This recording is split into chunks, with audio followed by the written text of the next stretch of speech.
है सेवारो मित्रहरू अहिले फक्ताङलुङ यात्राको क्रममा आज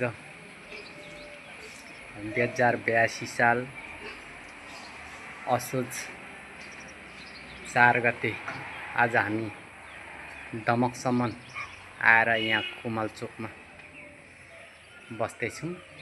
अब भोलि बिहान 5 बजेको गाडीमा चाहिँ हामी जम्मा 52 जनाको टिम फुङलिङ ताप्लेजुङको फुङलिङतर्फ हामी प्रस्थान हुनेछौँ।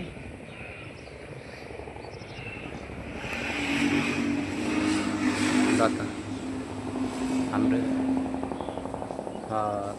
यात्रा निरन्तर छ। यात्राको क्रममा हामी फक्ताङलुङ पुगेपछि फेरि पुनः म यो भिडियो क्लिपलाई जोड्ने नै छु भन्दै सेवारो